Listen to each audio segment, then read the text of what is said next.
నమస్కారం. నా పేరు బచ్చు వెంకటరమణ, నల్గొండ. నేను అడ్వకేట్ని. నేను గత 30 సంవత్సరాల నుంచి ఇట్లా మన సంఘాల మీటింగ్లకు పోతుంటాను. ఎక్కడ పోయినా ఐక్యత ఐక్యత ఐక్యత అనే టాపిక్ కానీ అసలు ఎక్కడ ఐక్యత సంపాదించడం అనేది గమనించలేకపోతున్నాను. ఈ 30 సంవత్సరాలది రొటీన్ అదే వాటి. అయితే ఇంకోటి ఏంటంటే ఈరోజు నాకు సంతోషం ఏంటంటే మన మీటింగ్లలో డాష్ మీద 20 మంది ఉంటారు, ఎదురుగా 10 మంది ఉంటారు. ఈరోజు జర ఒక రకంగా బాగుంది, ఎందుకంటే అందరికీ అవకాశం ఇవ్వటము, అందరూ వింటాము. ఇక్కడ అట్లా డాష్ ఏర్పాటు చేసినప్పుడు ఏమైందంటే ముందర తక్కువ మంది వెనక ఎక్కువ మంది ఉంటే వాళ్ళకి ముందర ఉన్న వాళ్ళకి ఏమనిపిస్తుందంటే అరే వీళ్ళంతా గొప్ప వాళ్ళ, మనం అంత వైశ్యులమే కదా, మరి వాళ్ళకు మనకు పార్షియాలిటీ ఏంటి అనేది వస్తుంది.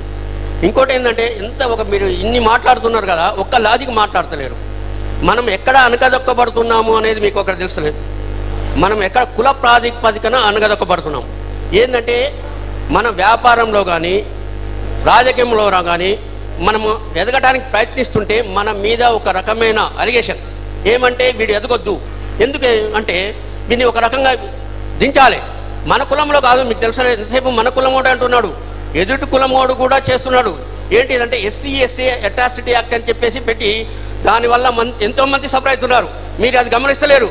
మనం ముఖ్యంగా అడుకోవాల్సింది గవర్నమెంట్ని దళిత బంధు ఇచ్చినట్టు వైశ్య బంధు ఇవ్వండి, కార్పొరేషన్ ఇవ్వండి, ఇవన్నీ కాదు. మనం వైశ్యులం పెట్టడంలో మనది ఎప్పుడు పై చేయే, మనమే ఒకరిని అడుకోవాల్సిన అవసరం లేదు.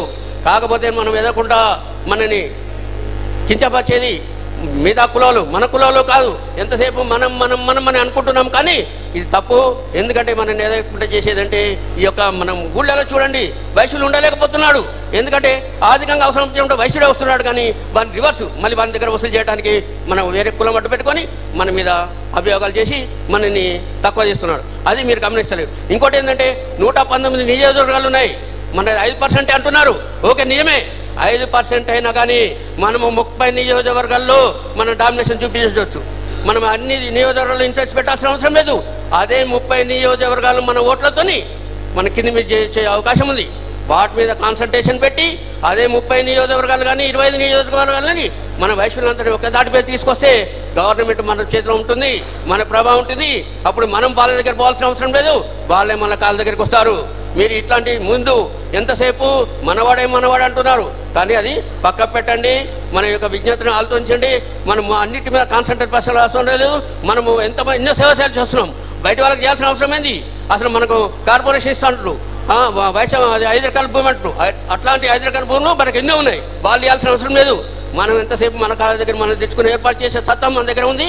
మనం ఆ రకంగా చేయాల్సిన అవసరం ఉందని చెప్పేసి ఈ సభా వేదికగా మీకు మనవి చేస్తున్నాను. థ్యాంక్ యూ అన్నగారికి. ఇప్పుడు మనం మాట్లాడే దాంట్లో